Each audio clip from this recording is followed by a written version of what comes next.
Hi, guys. Thank you so much for joining for the first episode of the Legacy List podcast. My name is Mara. I just want to preface that I am a new mom. I've been a new mom for about 4 months now, and it's a beautiful time in my life, super challenging, and one where oftentimes women have a little bit of an identity crisis. So that's what led me to creating this podcast. I want to talk to other moms who have carved out a new identity for themselves in their career, who have either become entrepreneurs or transitioned into a different career or decided to just flourish in the profession that they were already in. So, I'm going to be talking to a handful of inspiring women, and the goal is to build a community, to support one another in a non superficial way, and to also just get inspired. So, let's get into the first episode. And I do want to preface that this episode had some technical glitches. So, this is our soft launch, and we're going to be getting better and better with each episode and giving you guys really exciting and inspiring content. So stay tuned, and I will talk to you at the end of this episode because I'm going to have a special surprise. So stay tuned. Welcome to the Legacy List, episode 1. We're joined by Ofra Nissani. Ofra Nissani has been working in, the retail operations for over 25 years. You have experience as an owner-operator of 2 boutiques that are local to the GTA area. And then she pivoted to becoming a career coach, offering coaching and consulting services in business and in marketing to help businesses thrive and generate revenue. And alongside running the boutiques, Ofra was also starting a family and navigating family life. She is mom to 2 beautiful children, a boy and a girl. And now she's been navigating family life along with being a business coach. So welcome, Ofra. Thank you for joining for the first episode of the Legacy List. So happy to be here. Thanks for having me, Sarah. Awesome. So we're going to start off with kind of a fun segment before we get into the actual questions. I wanted to know and what is a funny story you can share about your kids. Well, and we'll call the segment Spill the Tea. A funny story about my kids. Um, they are similar. I find them to be similar. So sometimes when they do things, it makes me laugh because they're when they dance together and they don't even realize that they like the same music, and then they say they're so different. So I think that's hysterical to me that they see themselves as so different, but they're very similar in terms of what they like and want to do. So to me, that's funny. That is adorable. What's their age gap like? 3.5 years. 3.5 years. And is your daughter the older child or your son is? She's older. Yeah, by three She's and a half older. years. Oh, okay. So maybe there's a sense of one mimicking the other just so they can have more camaraderie. It could be that. Maybe, or maybe it's just innate and I still haven't figured out, but I hope it keeps them connected for life. I hope so too. Yeah. That's really adorable. Oh, thank you. So now we'll get into some questions that we have for you. I wanted to know on your website, you basically mentioned in your bio that your father used to host auctions and your parents ran a shoe business. What was it like growing up with such level of entrepreneurship around you? What was that impression that you got seeing your parents run the business? Yeah, it's a really good question. I think it made me realize that there's two different ways, two different avenues to pursue as I was getting older. Like, do I want to do my own thing, or do I want to be almost put in a encasing of what somebody else wants me to be, and then lose a lot of what entrepreneurs have access to, which to me feels creativity is number one. So it opened me up to the idea of, well, if you want to do if I want to do something similar to what my parents did as entrepreneurs, then I get to see how it's done. I could see how much, what's available to me, and try different things. And it also made me feel like nothing's off the table. Like as an entrepreneur, when you see that growing up, you see you can really try anything. Like nothing really is off the table. All you have to do is try it. So it definitely led me in the path of becoming an entrepreneur, watching as adults, my parents being entrepreneurs and doing that and seeing it at such a young age, and when we were so little. So it for sure guided me, for sure. Do you feel as though it made you less afraid to take risks? And because usually I feel as though we're kind of risk adverse or we're kind of afraid to rock the boat and go and start a business because there's a sense of instability that may potentially happen?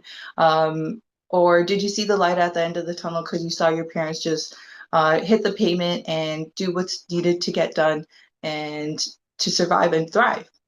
Yeah, 100% it had an impact. It was, if I just seeing it, and as you said, I could see what it took. It was like a whole, it took some time, but you could see that it turned into something. So as they eventually thrived, I could see that it was difficult to get there, but it did work, and it pushed me to go into that direction because I knew it was something that was going to turn into something. I knew it wasn't so scary as it would be for a lot of other people who didn't see that. Because I saw the starting point and the ending point, it wasn't so scary for me. That makes sense. So there's a sense of reassurance and hope that, the hard work and the creativity that you put into it, all of it kind of pays off, and then you can continue to enjoy the journey along the way. Yes, and but that being said, I should add that my parents also, as I became an entrepreneur, both of them were a little resistant because I think they knew as an entrepreneur, it's a nice title. It's nice to be able to work for yourself, but you have to put in a lot of time and effort, and it comes with a lot of um, ups and downs. It's a massive roller coaster. It's just whoosh. So, and I think I talk about this a lot. I feel like it is definitely a lot of highs and lows, and you have to be prepared for that. Knowing when you get into it, you have to know that that's what's going to happen. So I think they were cautious about that for sure Mhm. when we first started that business. Oh, okay. And you probably thought to yourself, like, okay, I'm young, I'm gonna go for it. That's exactly what I thought. Perfect. Now, kind of like venturing into when you became a mom, how did you feel as though that impacted and influenced your career choices? Um, Well, I think it influenced me even before I became an entrepreneur. I was already thinking about the lifestyle that I was making and how I wanted that lifestyle to include having a family and kids and making sure that I had enough time, making sure that I was going to be able to do certain things. So it definitely had a huge impact and influence on how I was conducting business. It from the get-go, from the beginning, even before I had a business. And then as I started the business, I was still very young and I still obviously didn't have children. But every move I made was calculated to consider what it would look like down the road when I eventually did have children. I find that so inspiring and also unique because I think a lot of us kind of just go through life. We just kind of go through life not necessarily planning every single thing or envisioning too much of our future, or we envision certain aspects, but beyond to go beyond yourself and to think about your family life, what is that going to look like? How can I make this career change and so that I can have a little bit more time with my kids and my husband and for yourself? That I think is to have that foresight is very impressive and clever. And I'm sure you had to put a lot of thought into it and a lot of time to figure out what would work best for you. Yeah, and sometimes it didn't play out the way I wanted it to. I didn't expect that, maybe I'd be working more on the weekends in order to have more time during the week with when they were little, right? So that type of stuff I didn't keep into consideration because I really didn't know how to think about that. But as it played out, it still mostly played out the way I expected it to. Mostly.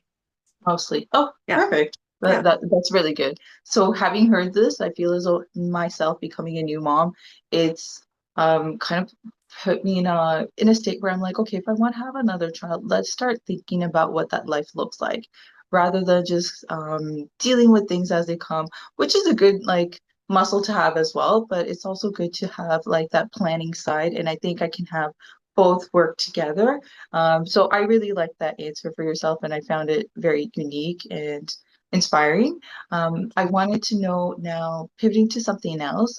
When I was younger in college, I remember my instructor saying that the hardest part of any project or any venture is starting it and finishing it. So, as a business and marketing coach, how do you push through your fear and your doubts when you were launching this coaching business? Or do you just kind of plug away and do one thing at a time? Now that I'm starting this venture for myself of the podcast, that's why I've been telling myself, like, baby steps. So what is your thought process like? Are you your internal cheerleader, or do you kind of just not have that much fear and you're just like, okay, do this. How do you approach it? No, I when I first started, I 100% had a lot of fear. It was different from what I really knew. I knew it was still a business. I knew it was going to take time, and I allowed myself that grace. I'm grateful Mhm. that my husband also allowed me that grace as well because we talked about it. But it was a different avenue. So I was doing goods before, and then I moved into services. So there is a different approach with services. And knowing that I was willing to take that chance, willing to try new things, and of course, as I'm going. I'm learning more as I go, but um, I think it was just like knowing that how the what the plan was going to be and just sort of sticking to it, but then modifying it as I needed to has really helped a lot. Does that answer the question? It does. Yeah. I think that what you're saying is you kind of worked your way through the fear, but then you gave yourself some grace. Because you didn't, do you think you did a little bit of jumping into the shallow end and the deep end at the same time? I think that's the impression that I'm getting. You did a little bit of both. Yeah, I like that analogy. I would say I did do that. I Awesome. like got up from the shallow end and went into the deep end, then got up from the deep end and went, yes, it was yes, totally. I love that. Yeah. Perfect. And what has it been like being a career coach versus running your retail operation? Because I know that was a big span of your life, like over 20 years, and now you're working alone, but you're working with clients. Do you feel as though there's certain crossovers, certain muscles that you learned from before that you're bringing into this, and new skills that you required? What is it like? For sure. So I think my experience has definitely played a big part of this. Mhm, I do find that like I'm learning from my clients too as I go. So I'm learning how to navigate and go and just kind of go with the flow a little bit. But my experience has been different. So it's from what my former retail operation, mhm, but it's similar. mm, So so it is. It's more about how. Um, it's more about how to work around things. Like it's different because I actually really like this a lot because I like working one-on-one. And I truthfully, there's a lot of things I appreciate from this new business versus the other business. While I loved it so much, having no staff has been really good for me. Being independent as a solopreneur has been really, really great for me. It's something I never even knew I needed or wanted, actually. So I'm grateful to have that, and I think that's also played a big role into how I'm chugging along and what I'm looking mm. for in the future. Okay, I see like a glow on your face as it seems as though you're really content with where you are in life. So I wanted to know that in this particular role, do you feel like you have found a good balance between family life and work life? And I know that that's like the golden question that everyone's like trying to juggle and figure out, or is it that we will always have to juggle these parts of our lives and it'll always be tricky? What's your take on it? I don't want to mislead anybody. I think you'll always have to juggle. And I really don't think you'll be able to have it all. And I know a lot of people don't love to hear that, but like something has to give. And when you pull, a rubber band too hard, it's going to Mhm, snap, right? So I always feel like something's going to have to give. I don't think anybody has the bandwidth to do it all. Like I don't think you have the mental capacity, your family, your support system. I don't know if anybody really does. Like it's hard to do it all. I'm not mhm, discouraging it. I definitely mhm, feel like, people could get close to that, but I do feel like something will always give. Will always give. And as a mom, I think for me, a lot of the time it might be guilt a little if I'm not around all the time. Like if my kids say, "Oh, you're going out again to, this or that," and I sometimes feel bad, but then I also remember I shouldn't feel bad because I spent a lot of time with them, and one comment can't throw me off. Yeah, one comment can throw you off, and the way I see it, you're actually just setting like a good example to them of like, you have to navigate different aspects of your life, and it's very important to have a sense of your own identity outside of being a mother, and juggle both of those because maybe as you go out and you meet with clients, your cup is getting more and more full, then you come back home and you have more to offer to your children. And that's the way that I'm seeing it. But I myself can relate to the mom guilt already as I'm on my phone and my daughter's in her bouncer and I'm looking over. after a while, she's just looking at me patiently, like, okay, are you done yet? But then Oh, I look over and she's just smiling, just patient. And I was like, okay, I'll put it away. yeah. We'll play around a little bit, and then I'll go back to whatever it is that I'm doing. And I think part of what I'm feeling right now, and I just wanted to relate it to you, is I feel like there's the good side and the bad side of the side hustle culture.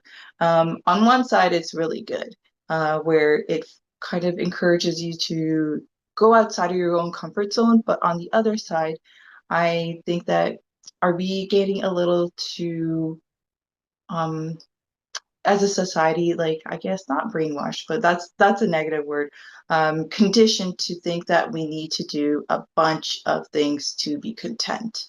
Yes. That I think I'm seeing both sides of it, and it actually is relating to a post that I saw on social media where it was a Gen Z classmate of mine, and she posted something that, maybe we don't have to have so many side hustles, and we can just kind of we can have a job, we can have our friends, we can have our family life, and enjoy to the best of our ability. Um, but what's your take on it? Because I have a push and pull between both sides. Yeah. I mean, if it's financially feasible to just have one gig, that would be Mhm. wonderful. I'm not sure right now, as you say, we're conditioned to have like almost everybody's kind of conditioned to have so many things going on. And the busy culture of like, I'm so busy, I'm so busy, I'm so busy.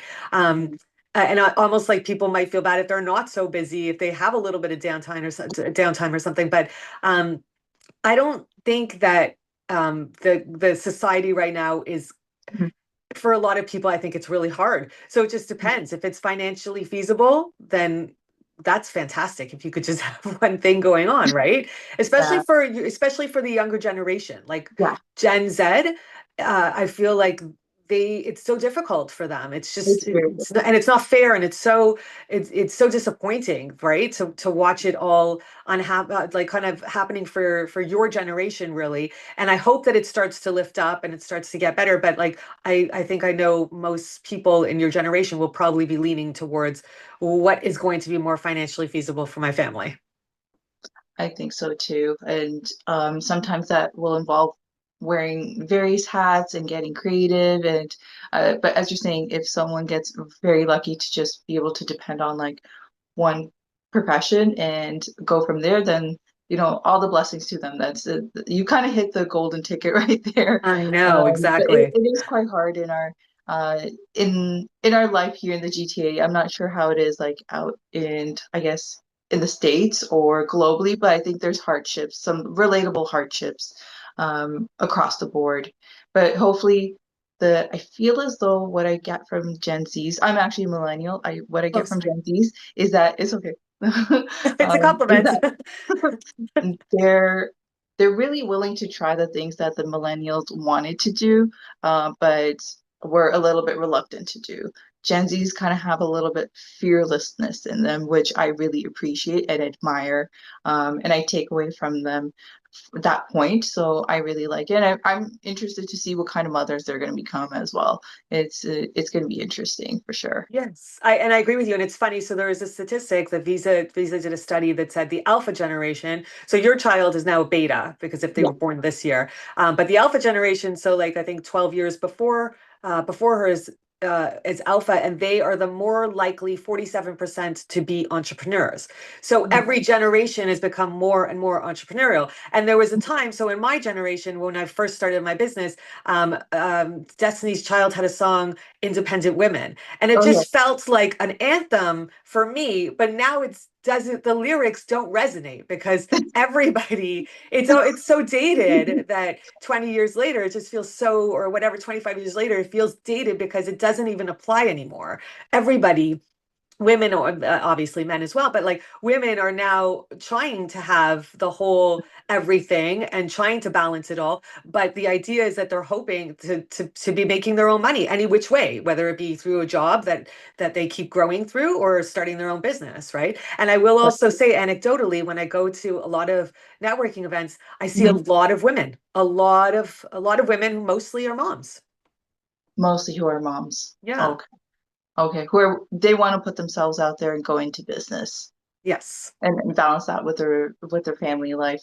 I appreciate that. I'm interested to see how it's going to evolve as well. And thank you for sharing the fact about the Alpha generation and the Destiny Child information too. I remember listening to that song quite a bit. Now I wanted to know this question I had prepared for you, and I want to see if you can answer from the perspective of other females that you may know. So many females will experience a shift in identity, or like kind of like an identity crisis after they become moms. So they're kind of wrestling with who they were before and who they've become now, and it's a little bit of a tug of war. There's beauty on both sides, of course, but sometimes you can feel a little bit like sidelined in the professional world as soon as you become a mom. And I know one of my friends, she said that she felt as though her employer just talked to her so much about family life and said like, oh, that's okay, I'm going to give you this project that's a little bit more manageable, so you know you'll have a clear head when you go home. And on one side you can look at it as though like, hey, I really appreciate that because I won't be as stressed. But on the other hand, is this person holding me back? Because I'm being given like a more manageable project, and are they seeing that I can't do the more challenging project now that I'm a mother? So have any of your friends or family members gone through certain similar things? And you don't have to go into any particular stories, but what can men and women collectively do to really support new moms? Mhm. So that's such an interesting question, and it's to I would it would probably have to be about friends or family for me because I've been an entrepreneur pretty much my whole life, right? So I never had to deal with that. But I have heard of people having their children, some friends who definitely felt like they were being maybe held back a little bit because of it. It slowed down their process of maybe they were probably being passed over for something. And I think that was the biggest concern. Are they being passed over for something? How long after they have their children are they reconsidered and maybe reconsidered for any role or just in the environment in the workspace as a little bit more of longer term, because sometimes I think people are like, oh, they might leave if they're pregnant, or if they just had a kid, maybe they're going to leave. But mostly that all from what I'd learned, it all ended up pretty positively. And when you tell me the story that maybe somebody was offered a project that's less heavy versus something that's a little bit lighter, I actually feel like I get how that could lead to possibly that they might feel like they're being passed over or looked over for something that could turn into something bigger. But then I also think that is great that they offered them something just a little bit like, because it is a short term, it isn't a long, like the early stages of you're right now, you're in the thick of it. This is the hardest part, right? But in Yeah, as they start to become like toddlers, 2, 3 years more old, independent. you're sleeping better. Exactly. You're sleeping better. They're in daycare, they're going to school. It starts to become more of a system. And as the system starts to get better, you're able to focus more on bigger projects, or Mm-hmm. you might be hungrier too for bigger projects and more opportunities because you may want to have a break from your kids and just thinking of all baby stuff and children stuff. So as much as I think I hope people do work with the moms, and we could see that even after the pandemic as well. It was so we were also desperate for the moms and the work to come back into the workforce, because really it Oh was yeah. the moms that were holding back the economy in a way, because we needed them to come Mhm. back to the workforce, but they had to stay home with the kids in a lot of cases, right? So here we are now, and people are now sort of recognizing moms are valuable, and it is a short-term period, but I think I feel like there will be a period where people start to say they're back in the game. Let's pile on more opportunities for them. I really do think that. I do think people are starting to show more respect for like women and motherhood as a whole, Mhm. and how fortunate they are to even have kids, because our birth rate is declining too. So I do think people are noticing that.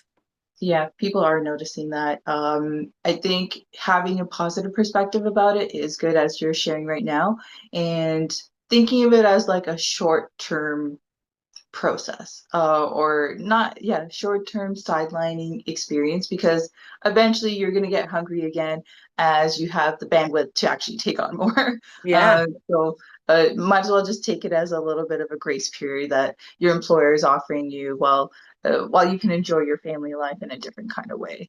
Yeah. And arguably even more ambitious and more hungry. Because at that point, for as a woman, as a mom, I could tell you that once you feel like those it's happening, I had the kids, I feel like I've accomplished that goal. Now you're on to you almost establish new goals that tend to be career oriented, or in my case, a little bit more career oriented. So while you have them before you have children, you probably will have them even more after you have your kids, because that becomes a part of what you want to accomplish, more accomplishments outside of having children.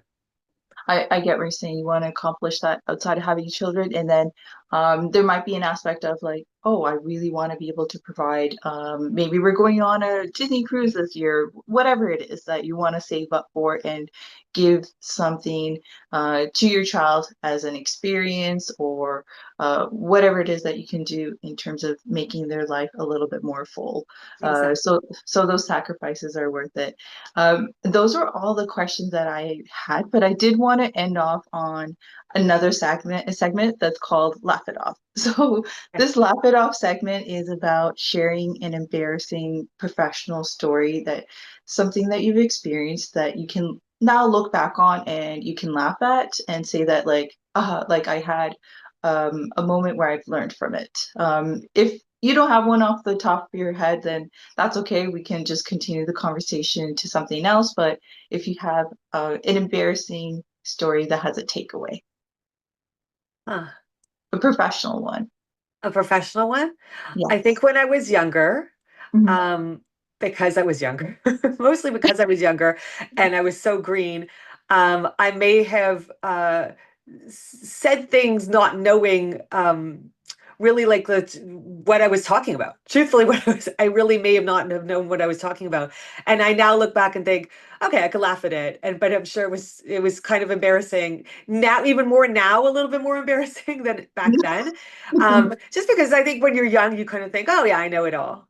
You just Yeah, there's a certain sense of like confidence that I think you have to have when you're younger, just so you can go forward in doing things. right, Otherwise, you probably would just won't take that step. right. And a little bit of like cockiness and confidence, I think, helps us. But I can see what you're saying, where you probably look back with your years of experience and knowledge, and you're like, wait, I did that and I said that, and wait, what was I thinking? What was I thinking? Exactly. And I know it's because I was young, because that's what you do. My mind wasn't fully developed, right? Or my brain wasn't fully developed. But yeah, now it's kind of I could laugh. I could definitely laugh at it. So haha. Perfect. Thank you so much, Ofra, for your time. I really appreciate that you've been the first guest on the legacy list. And actually, to round it off, what kind of legacy are you working to build for yourself and for others? Um, I would say for myself, I would like a legacy where I could be proud of what I'm doing and helping business owners. I love what I do. I'm excited to do it, and I really, really, especially in Canada, really want small businesses to thrive. And I want to be a part of solutions to make that happen. And also, as a side note for legacy, I want my children to see that I'm what I'm capable of doing. And it opens them up to being more capable of trying new things and doing different things. And I hope. As children, that when they grow up, they could try things that maybe will help people as well, or maybe environment, or maybe other issues we may develop as time goes on that would help business, but also the world. Giving back, Giving helping back. yourself and giving back at the same time. Exactly, Okay, exactly. perfect. Thank you so much for joining, Ofra. Thanks for If having me. any of the guests want to check out Ofra's services, definitely go to coachmybusiness.ca. That is coachmybusiness.ca, and you can be in touch with Ofra there. Okay, Thanks so much, take Samantha, for care. having me. Hey guys, it's me again. So this is the surprise segment I was talking about at the very beginning of the video. I wanted to give my reflection on the conversation that I've had with Ofra. So I call this segment Reflections. It's pretty straightforward, and let's get into it. So I would say that there was mainly two things that stood out to me about my conversation with Ofra. One was she had a sense of how she wanted to carve out her life and what that looked like, even before becoming a mother. So she was picking certain career paths so that she could be the type of mom that could pick up the kids from school, drop them off in the morning. And she did mention that that was one of the reasons why she went into being an entrepreneur and running a boutique. So that was one of the reasons why she did that. But I found it very surprising because I related it to myself. I don't think I was like fully planning how my life would look like after a chosen profession with a family. And I don't know which one is normal. Like, is it normal for most women to pick a career that they can see their family life around, or are we just kind of going through our lives and at some point we find that we're having a family and we we just juggle things. So I just wonder which avenue or foresight people tend to have. I don't think I had that much foresight, but I appreciate how Ofra was thinking about it uh, ahead of time. And I know when I talked to her on the phone, she was saying that, I wanted to have a sense of like exactly what our life would be like when my kids would be teenagers. Like how much interaction are we having? Are we sorry, I'm not wanting to like put words in her mouth, but she did say like I wanted to have a sense of like the teenage years and what the family life would look like at that time. And based off of my ideal, what profession could I do so that our family life would be a certain way that would be fulfilling. And I'm paraphrasing exactly what she said. So I found that that sort of foresight or is really impressive. I wish I had that because then I think that then I would have made certain choices in a different kind of way. And my planning would have been a little bit different.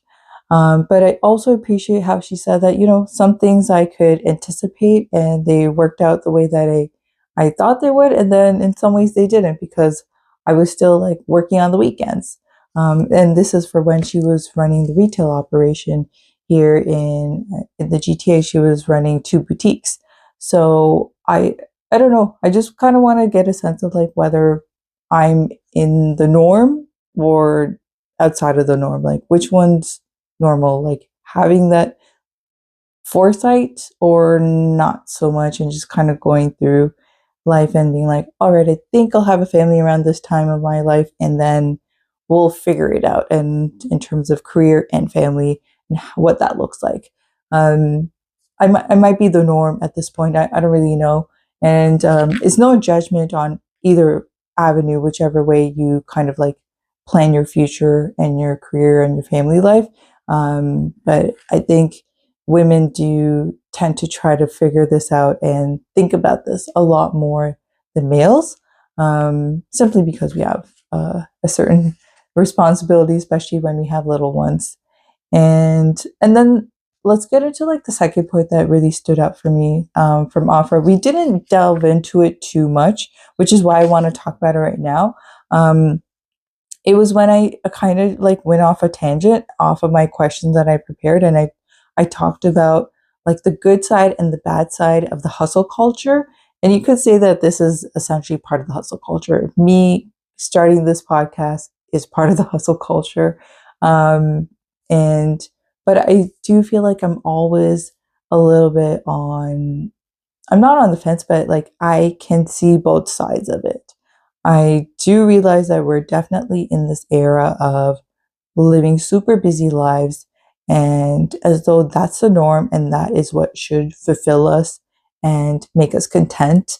And to kind of paraphrase what Offer said, she has said, everybody's conditioned to have so many things going on within this busy culture. And that is very much true. I feel like when I go on Instagram, and that's mainly where I'm getting my influence from these days, and when I go on there, I am being influenced to be the type of person that's um, going out to like super fun events, who is regularly working out, who has a killer body, who is fun, eclectic, but also like reserved and sophisticated, and who has some neat hobby, and who has enough, like, I guess you could say, quirkiness to fit in with the guys, but who is also feminine enough to relate to the girls. And, taking up Pilates or yoga, and also, alongside that, like delving into cooking and just being a really well-rounded person in terms of a plethora of, sorry, I can't even say that word, of hobbies. That requires a lot of energy. The person that I just described right now requires a lot of energy. And on top of that, she's one that will still take care of herself and do like a self-care routine all the time. And this person that I just kind of made up in my head, I don't even envision this person like kicking back and like relaxing and watching a movie on TV. So definitely I've been like conditioned to believe that us females, adult females, should be striving for a lot of different characteristics in ourselves. Um, it's like, and there are a lot of competing ideas too, like take care of yourself, but also have a lot of fun and indulge. But all of it is just centered around the self, if you know what I mean. And I know this is a little bit divergent away from motherhood and career life, but I did want to delve into something that's been on my mind lately. And it's about designing your life. And I did pick up this book from the library. It's called Designing Your Life. It's exactly that title. How to Build a Well-Lived, Joyful Life by Bill Burnett and Dave Evans. So I hope to be reading this soon. I did pick it up recently. And the reason why it spoke to me is because I feel like since I'm being inundated with so many ideas of who I should be and what I should strive for as a mom and as a career woman, I actually just want to figure out what I want for myself. Like I don't want to be so much told by the media of what I should want and how I should look and what I should be interested in and how I should be spending my free time. Lately, I kind of just created like a mood board in my head of three primary things. And it was after I watched a YouTube video of an influencer, I admit, who kind of just said that your mood board or not mood board, what is it? Yeah, your mood board, which is everything that you're manifesting for the year, doesn't necessarily have to be all tangible things. Like it doesn't have to have, okay, I want a new car and I want to earn a certain amount and I want to have a house and travel XYZ places. So those are all external things. But what about the internal? Oh, sorry, I just touched the mic. What about the internal as well? And I found that last time I made one of these mood boards, a couple of things did manifest, but the other things, it took a few years for them to manifest. So now I've been thinking more so in terms of the rule of three. So three things that I want to focus on in the next 3 months. I haven't drawn it out yet, but I know it's in my mind. And I know that if I do draw it out or write it out, have a visual, then it's going to remind me of what I want and I'll propel myself there more so. So one of them is to just like put other people before me, be a little bit more generous with my time, generous with my energy, generous in terms of giving a good spirit and a vibe to others. So that's one of them. Second one was actually this podcast, just to go for it and fine tune it as I go along and have fun with it too. A third one, which is not coming to me at the top of my head right now. It is. Now I remember. It is to build a habit of movement in my daily life. So whether it's doing yoga or working out or just some light stretching or going up the stairs a couple of times in a day, I have to admit I'm the type of person that I'm not used to working out at all. And I write it down and I don't do it. So hopefully I can get to a point where I actually make it a practice and I enjoy it, because postpartum's really kicked me in the butt after giving birth, and my body's gotten really, really weak. So I realized that I do need to rebuild that strength. And the only way to do it is going to have to be from exercise and gradually building up that strength through movement. And I just want to get in the habit of like enjoying movement and how good I feel afterwards. So I don't think I've worked out in so long that I don't realize what I'm missing out on. So hopefully when I go into it, I'll feel really good. But anywho, getting back to this, like I hope that when I meet you guys in a future episode, I'll be giving you an update on what my takeaway was from this book. Again, it's called Designing Your Life: How to Build a Well-Lived, Joyful Life. Hi, sorry, my phone died, and I'm on my husband's phone now, just whispering because I'm in my daughter's nursery and it's pretty late. So thank you so much for joining for the first episode of the Legacy List podcast. I'm super stoked to